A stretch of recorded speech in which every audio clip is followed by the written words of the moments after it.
بسم اللہ الرحمن الرحیم۔ السلام علیکم۔ میری آنکھیں بے یقینی سے پھٹی کی پھٹی رہ گئی تھی۔ کچھ دیر پہلے تو میں اپنی آنکھوں میں ہزاروں ارمان لیے اپنے سسرال کی دہلیز پر آئی تھی، اور بس کچھ ہی پلوں میں میرے سارے خواب ریزہ ریزہ ہو گئے تھے۔ مجھے اپنی سماعتوں پر یقین نہیں آیا تھا۔ یہ کیسے ممکن تھا کہ جو شخص کچھ دیر پہلے سینکڑوں لوگوں کی موجودگی میں مجھے رخصت کروا کر اپنے گھر لے کر آیا تھا، تنہائی پاتے ہی اس نے اپنا مکوٹھا اتار پھینکا اور مجھ پر ظلم کے وہ تیر چلائے تھے کہ میں یقین ہی نہیں کر پا رہی تھی۔ میری آنکھیں پتھرا گئی تھی۔ میں بس سکتے کے عالم میں اس شخص کو دیکھ رہی تھی جس سے کچھ دیر پہلے میں نے قبول ہے کہہ کر زندگی بھر کا ساتھ جوڑا تھا، اور اس شخص نے بس چند ہی لمحوں میں اس ساتھ کو ہمیشہ کے لیے ختم کر دیا تھا۔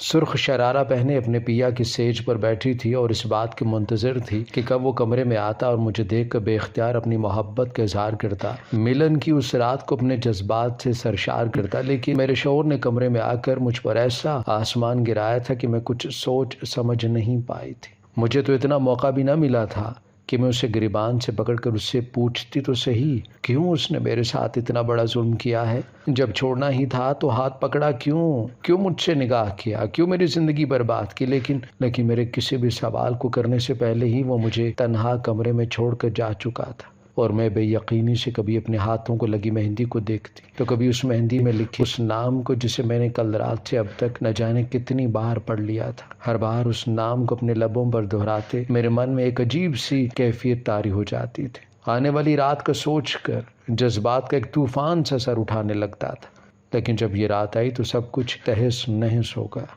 میری مہندی میں تو اب بھی وہ نام جگمگا رہا تھا، لیکن اس نام نے میری زندگی کو اندھیرے میں دھکیل دیا تھا۔ جب مجھے خود پر بیتے اس ظلم کا ادراک ہوا تو میرے حلق سے ایک زوردار چیخ برآمد ہوئی، اور اس کے بعد میں زار و قطار ہونے لگی۔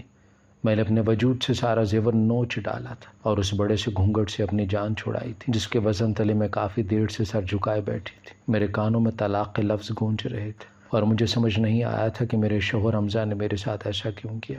میں اپنی ہتھیلی سے اس نام کو کھروچنے کی کوشش کر رہی تھی، لیکن مہندی کا رنگ اس قدر گہرا تھا کہ میں کسی بھی طرح اس نام سے اپنا پیچھا نہیں چھڑا سکتی تھی جب تک کہ مہندی خود آہستہ آہستہ مدھم نہ پڑ جاتی۔ میری چیخ پکار پر میری سانس دوڑتی ہوئی کمرے میں چلی آئی، اور جب میری ایسی حالت دیکھی تو پریشانی کے عالم میں پوچھنے لگی، مریم کیا ہوا ہے؟ تم کیوں اس طرح سے رو رہی ہو؟ حمزہ کہاں ہے؟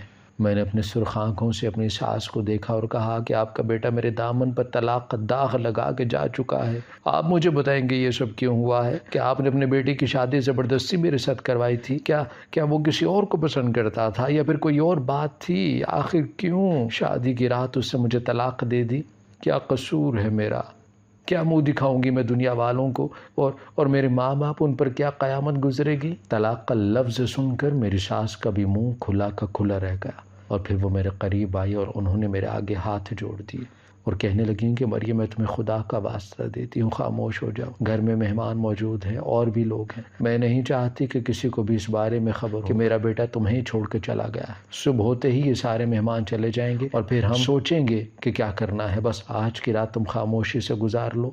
میں نے نفرت سے اپنی ساس کو دیکھا جنہیں صرف اپنی عزت کی پرواہ تھی۔ وہ اپنے خاندان والوں کے سامنے اپنا اور اپنے بیٹے کا بھرم رکھنا چاہتی تھی۔ انہیں میرے اجڑے ہوئے حال اور بکھری ہوئی زندگی کا احساس تک نہیں تھا۔ اس طلاق نے میرے مستقبل پر کیسا اثر ڈالنا تھا، شاید انہیں اس بات سے کوئی سروکار ہی نہیں تھا۔ میں غصے کے عالم میں کھڑی ہوئی اور ان سے کہا کہ میں کیوں آپ لوگوں کی عزت کا بھرم رکھوں گی؟ آپ کا بیٹا تو مجھے طلاق دے کے چلا گیا ہے نا، اور آپ چاہتی ہیں کہ میں پوری رات یہاں گزار دوں؟ کس رشتے سے، کس تعلق سے میں اب اس گھر میں رہوں گی؟ میری بات سن کے میری ساس میرے قدموں میں بیٹھ گئی اور کہنے لگیں کہ بات صرف ہماری عزت کی نہیں ہے، تمہارے ماں باپ بھی اس صدمے کو برداشت نہیں کر سکیں گے۔ مریم تھوڑی سی عقل مندی سے کام لو تو سب کچھ سنبھل بھی سکتا ہے۔ اگر تم چیخ کر سب کچھ طلاق کا بتاؤ گی تو ہر کوئی تمہارے ہی کردار میں جھول ڈھونڈے گا۔ تم فکر نہ کرو، میں تمہارا مستقبل صحیح کر دوں گی۔ جو گناہ میرے بیٹے نے کیا ہے اس کا ازالہ میں کر دوں گی۔ میرا دوسرا چھوٹا بیٹا پردیش میں ہے اور وہ بس لوٹنے ہی والا ہے۔ اس کی فلائٹ لیٹ ہونے کی وجہ سے وہ شادی پر نہیں آ پایا ہے۔ میں تمہاری اس کے ساتھ شادی کروا دوں گی۔ بس آج کی رات کسی طرح خاموشی سے کاٹ لو۔ اپنے ماں باپ کا سن کر میں خاموش ہو گئی تھی۔ آنسو میری آنکھوں سے بہتے چلے جا رہے تھے، لیکن میری ساس ٹھیک ہی تو کہہ رہی تھی۔ ہمارا معاشرہ تو ہر بات میں عورت کو ہی قصوروار ٹھہراتا ہے، اور اگر میں سب کو اس طلاق کے بارے میں بتا دیتی تو سب کو یہی لگتا کہ میرے ہی کردار میں کوئی خامی ہوگی۔ جبھی تو میرا شوہر نکاح کے فوراً بعد ہی مجھے طلاق دے کے چلا گیا۔ وہ ساری رات میں نے تنہا کانٹوں بھری سیج پر کروٹیں بدلتے گزار دی تھی۔ اپنا عروسی جوڑا بھی میں نے اتار پھینکا تھا اور خود کو کئی دفعہ آئینے میں دیکھا تھا۔ میرا رنگ تھوڑا سانولا تھا، لیکن میرے چہرے پر اتنی کشش تھی کہ مجھے لگتا تھا کہ یہ رنگت کبھی میرے لیے مشکل نہیں بنے گی۔ لیکن نہ جانے کیوں آج مجھے احساس ہو رہا تھا کہ میری اس ڈوبتی ہوئی رنگت نے ہی مجھے طلاق جیسے داغ سے دوچار کیا تھا۔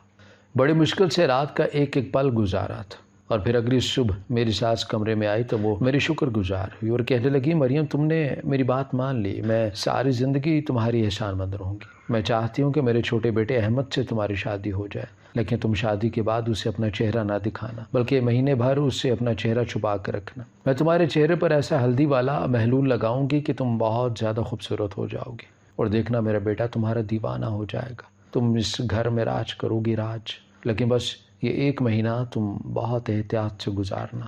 میں نے اپنی ساس سے کہا کہ میں اپنے ماں باپ کو اس طلاق کے بارے میں بتا دینا چاہتی ہوں، آخر کو وہ میرے ماں باپ ہیں اور انہیں حق ہے یہ بات جاننے کا۔ میری بات سن کر میری ساس نے فوراً انکار میں سر ہلایا اور کہنے لگیں کہ تمہاری رخصتی کے وقت تمہارے ابا کی ویسے ہی طبیعت ٹھیک نہیں تھی، تم جانتی ہو کہ ان کے دل میں کتنی تکلیف تھی۔ خدا نہ خواستہ اس بات سے اگر انہیں کچھ ہو گیا تو کیا تم کبھی خود کو معاف کر پاؤ گے؟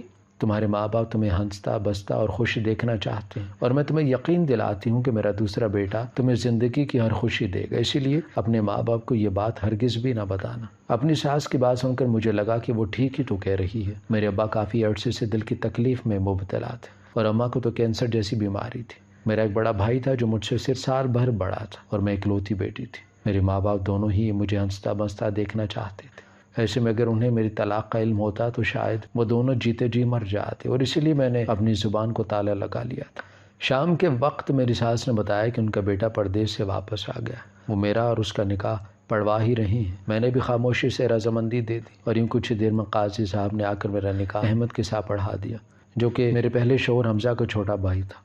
میری ساس نے بتایا تھا کہ وہ دبئی سے ہماری شادی کے لیے لوٹ رہا تھا، لیکن اس کی فلائٹ کو کچھ دیر ہو گئی تھی، اور اسی لیے وہ ایک دن دیر سے آیا تھا۔ نہ ہی میں نے احمد کو دیکھا تھا، نہ ہی میں اسے جانتی تھی۔ مجھے تو اپنے سسرال والوں کے بارے میں بھی زیادہ کچھ نہیں معلوم تھا، کیونکہ یہ لوگ بالکل غیر تھے۔ میری ساس خود ہی ہمارے گھر رشتہ لے کر آئی تھی، اور انہوں نے بتایا تھا کہ انہوں نے مجھے کسی تقریب میں دیکھا ہے۔ وہ بہت ہی پڑھی لکھی اور شریف معلوم ہوتی تھی، اور خاندان بھی اچھا تھا، اسی لیے ابا نے رشتہ پکا کر دیا، لیکن شادی کی رات مجھ پر تو ستم ڈھا دیا گیا تھا۔ پھر بھی اپنی ساس کے کہنے پر میں نے بنا دیکھے اپنے دیور سے نکاح کر لیا، اور میری ساس نے مجھے پابند کر دیا کہ میں جب تک اپنے چہرے کو نکھار نہیں لیتی ان کے بیٹے کو اپنا چہرہ نہ دکھاؤں۔ میں بھی ایک دفعہ چوٹ کھا چکی تھی، اسی لیے دوبارہ کوئی صدمہ برداشت نہیں کر سکتی تھی۔ میں نے اپنی ساس کی بات مان لی، اور رات ہوتے ہی وہ ہلدی کا لیپ لے کر میرے کمرے میں چلی آئی۔ انہوں نے خود بہت محبت سے میرے چہرے پر ہلدی کا وہ محلول لگایا اور کہنے لگیں کہ یہ ساری رات اپنی آنکھیں نہ کھولنا، یہ ہلدی تمہارا رنگ اور روپ نکھار دے گی۔ اگر تم نے آنکھیں کھولی تو تم اندھی ہو جاؤ گی، کیونکہ اس میں ایک خاص قسم کا کیمیکل ملا ہوا ہے۔ ان کی بات سن کر میں خوف زدہ بھی ہو گئی تھی۔ ساری رات آنکھیں بند کر کے رہنا کچھ مشکل تھا، اور اس سے بھی زیادہ پریشانی کی بات کیمیکل والی تھی، کیونکہ میں نے آج تک اپنے چہرے پر کسی طرح کا کوئی کیمیکل یا کریمز استعمال نہیں کی تھی۔ میری ساس نے میری پریشانی کو بھانپ لیا اور کہنے لگیں کہ بیٹی، شوہر کا دل جیتنے کے لیے یہ سب تو کرنا ہی پڑے گا نا، اس طرح تمہارا مستقبل سنور جائے گا۔ بے اختیار ہی مجھے اپنی ساس اچھی لگنے لگ گئی تھی، کیونکہ جو بھی تھا انہوں نے اپنے بیٹے کی غلطی کو قبول بھی تو کیا تھا اور اسے سدھارنے کی کوشش بھی کر رہی تھی۔ ان کا لہجہ بہت ہی نرم اور ملائم اور محبت سے بھرا ہوا تھا۔ میری ساس نے مجھے سختی سے کہہ دیا تھا کہ تم اپنے کمرے سے باہر نہ نکلنا، تاکہ تمہارا شوہر کی نظر تم پر نہ پڑے، اور جب تم خوبصورت ہو جاؤ تو میں خود اسے تمہارے پاس بھیج دوں گی۔ بس ایک مہینے ہی کی تو بات ہے، اسی لیے میں خاموشی سے ایک ایک کر کے دن گزارنے لگی۔ لیکن جب بھی میری ساس وہ ہلدی کا محلول لے کر میرے پاس آتی اور میرے چہرے پر لگاتی تو کچھ دیر بعد مجھے ایسا محسوس ہوتا جیسے میرے ساتھ کچھ غلط ہو رہا ہو، لیکن میں اسے اپنا وہم سمجھ کر خاموش ہو جاتی۔ لیکن پھر ہر دن ایسا ہی ہونے لگا۔ جب بھی میری ساس وہ ہلدی والا محلول لے کر میرے چہرے پر ملتی تو اس کے جانے کے کچھ ہی دیر بعد مجھے بہت عجیب سا محسوس ہوتا، ایسے لگتا کہ جیسے کوئی میرے آس پاس موجود۔ میں آواز دے کر پوچھتی کون ہے تو کوئی جواب نہ آتا، اور میں یہ سوچ کر چپ ہو جاتی کہ شاید آنکھیں بند کرنے کی وجہ سے مجھے بار بار وہم ہو رہا ہے۔ ویسے بھی میرے سسرال میں میری ساس، حمزہ اور احمد کے علاوہ شاید ہی کوئی اور نہیں تھا، کیونکہ اس کے علاوہ میری ساس نے کبھی کسی کا ذکر بھی نہیں کیا تھا۔ حمزہ تو خود مجھے شادی کی رات چھوڑ کے چلا گیا تھا، اور مجھے یقین تھا کہ میری ساس احمد کو کبھی کمرے میں نہیں آنے دے گی، پھر کسی اور کے آنے کا تو سوال ہی نہیں بنتا تھا۔ لیکن ایک عجیب سا احساس تھا جو مجھے ستا رہا تھا۔ میری چھٹی حص چیخ چیخ کر مجھے کچھ سمجھانے کی کوشش کر رہی تھی جو مجھے سمجھ نہیں آ رہا تھا۔ آہستہ آہستہ دن گزرتے چلے جا رہے تھے اور مجھے یہ ہلدی کا محلول لگاتے 15 دن ہو گئے تھے۔ مجھے اب تک یہ نہیں پتہ چلا تھا کہ اس محلول سے میرے چہرے پر کتنا نکھار آیا ہے، کیونکہ میرے کمرے میں کوئی آئینہ موجود نہیں تھا اور میں دیکھنا چاہتی تھی کہ میری ساس کے لگائے اس ہلدی والے محلول سے کتنی میں خوبصورت ہوئی ہوں۔ اسی لیے میں نے اپنی ساس سے کہا کہ میرے کمرے میں کوئی شیشہ یا آئینہ تو لگوا دے۔ میری بات سن کر ساس نے عجیب سی نظروں سے میری طرف دیکھا اور کہنے لگی، تم اپنا چہرہ دیکھ کر کیا کرو گی؟ مزید 15 دن رک جاؤ، دیکھنا کیسا رنگ نکھر جائے گا اور پھر تم ایک ساتھ خود کو دیکھو گی تو حیران رہ جاؤ گی، بلکہ تمہارا شوہر خود تمہیں بتائے گا کہ تم کتنی خوبصورت ہو۔ اپنی ساس کی یہ بات سن کر مجھے بہت عجیب سا لگا۔ اگر میں آئینہ دیکھ بھی لیتی تو کون سا قیامت آ جاتی۔ مجھے بہت زیادہ تجسس ہو رہا تھا، پتہ نہیں یہ ہلدی والا محلول کچھ فرق بھی کر رہا ہے یا نہیں۔ سچ کہوں تو دل میں خوف سا پیدا ہو گیا تھا کہ کہیں میرا دوسرا شوہر بھی میری دبتی ہوئی رنگت کی وجہ سے مجھ سے کنارہ اختیار نہ کر لے۔ میں نے بڑی مشکل سے ایک ایک کر کے دن گزارے اور 30 دن پورے ہوئے۔ مجھے اس بات کا سکون ہوا کہ اب جا کر میں اپنے شوہر کے سامنے جا سکوں گی اور وہ میری رنگت کی وجہ سے مجھے چھوڑ کر نہیں جائے گا۔ لیکن 30ویں دن جو کچھ میرے ساتھ ہوا، میرے ہوش اڑ گئے تھے۔ میں سوچ بھی نہیں سکتی تھی کہ اس ہلدی کے بہانے میری ساس میرے ساتھ کیا کھیل کھیل رہی ہے، اور میں اتنی بے وقوف تھی کہ اس کی باتوں میں آتی چلی گئی، اور جب حقیقت کھل کر میرے سامنے آئی تو میرے سر پر پہاڑ گر پڑا تھا۔ 30 دن پورے ہوئے تو میری ساس ایک لڑکی کو ہاتھ پکڑ کر میرے کمرے میں لے آئی اور کہنے لگی، دیکھو اس کی وجہ سے میں نے تمہارے چہرے پر 30 دن تک ہلدی کا یہ محلول لگایا ہے۔ بحیرت سے اس لڑکی کو دیکھنے لگی جس کے چہرے پر ماسک تھا، اور میری ساس نہ جانے کیوں کہہ رہی تھی کہ اس کی وجہ سے انہوں نے میرے چہرے پر ہلدی لگائی ہے، جبکہ یہ ہلدی تو انہوں نے اپنے بیٹے کی وجہ سے لگائی تھی۔ میں پریشانی سے کبھی اس لڑکی کو دیکھتی تو کبھی اپنی ساس کو، اور پھر میری ساس بڑی آہستگی سے اس لڑکی کا ماسک انہوں نے نیچے کیا تو میری چیخ نکل گئی۔ اس لڑکی کا چہرہ بری طرح جھلسا ہوا تھا اور دیکھنے کے قابل بھی نہیں تھا۔ اس کے چہرے پر نظر پڑتے ہی مجھے خوف آ رہا تھا۔ میں نے گھبرا کر اپنی ساس سے پوچھا، یہ کون ہے اور اس کے چہرے کو کیا ہوا؟ میری ساس نے بہت دکھ بھرے لہجے میں مجھے بتایا کہ یہ میری بیٹی ہے اور یہ 10ویں جماعت میں پڑھتی ہے۔ میری بیٹی صرف 15 سال کی بچی ہے، لیکن آج سے 6 مہینے پہلے اچانک ہی کچھ لڑکے اس کے پیچھے پڑ گئے۔ وہ زبردستی اس کو تنگ کرتے، اس سے بات کرنے کی کوشش کرتے۔ میری بیٹی بہت سیدھی سادی تھی، اسے یہ سب ہرگز بھی پسند نہیں تھا، اسی لیے اس نے ان لڑکوں کو سختی سے کہہ دیا کہ وہ بار بار راستے میں آ کر تنگ کرنا بند کر دے۔ لیکن ان لڑکوں نے میری بیٹی کو ستانا نہ چھوڑا، اور اس ڈر سے میری بیٹی نے یہ بات گھر میں کسی کو نہ بتائی کہ کہیں بھائی غصے میں اس کی پڑھائی نہ چھڑوا دے۔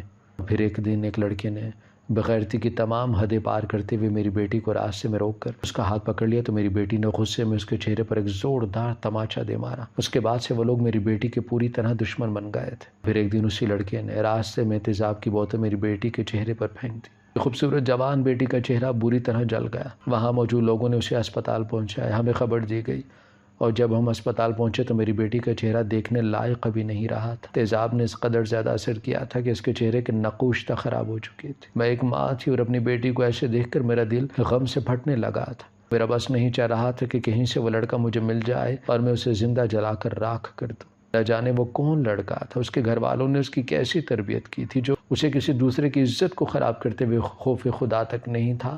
میری بیٹی نے اپنے ہوش و حواس کھو چکی تھی۔ اس نے جب پہلی دفعہ آئینے میں اپنا چہرہ دیکھا تو اس کی چیخیں آسمان کو چھونے لگی، اس کا درد مجھ سے برداشت نہ ہوا۔ اسی دن میں نے قسم کھا لی کہ میں اس کے دشمنوں کو ضرور سزا دوں گی۔ جب میں نے پوری طرح معلومات حاصل کی تو مجھے پتہ چلا کہ وہ لڑکا کوئی اور نہیں بلکہ تمہارا بھائی ہے، جو اپنے آوارہ دوستوں کے ساتھ مل کر اسی طرح راہ چلتی لڑکیوں کی عزتوں کے ساتھ کھیلتا ہے۔ اسی لیے میں نے فیصلہ کیا کہ میں اس کے گناہ کی سزا اسے اسی طرح دوں گی جس طرح اس نے ہمیں دی ہے۔ اگر میں اسے پولیس کے حوالے کرتی تو شاید اسے اتنی تکلیف نہ ہوتی، لیکن جب وہ اپنی بہن کو اسی حال میں دیکھے گا جس حال میں اس نے میری بیٹی کو پہنچایا ہے تو یقیناً اسے بھی ویسے ہی تکلیف ہوگی جیسے ہمیں ہو رہی ہے۔ میں نے حمزہ کو اپنے ارادے سے باخبر کیا اور وہ بھی شادی کے لیے راضی ہو گیا۔ میں نے خود جان بوجھ کر تمہیں اپنے گھر کی بہو بنایا اور اپنے بیٹے سے کہہ کہ شادی پہلی رات میں ہی تمہیں طلاق بھی دلوا دی۔ میرا کوئی دوسرا بیٹا احمد نہیں ہے، نہ ہی کوئی پردیس سے واپس آیا ہے۔ میں نے جان بوجھ کر تمہارا جھوٹا نکاح پڑھایا اور تمہیں اپنے جال میں پھنسایا۔ تم بہت آسانی سے میری باتوں میں بھی آ گئے۔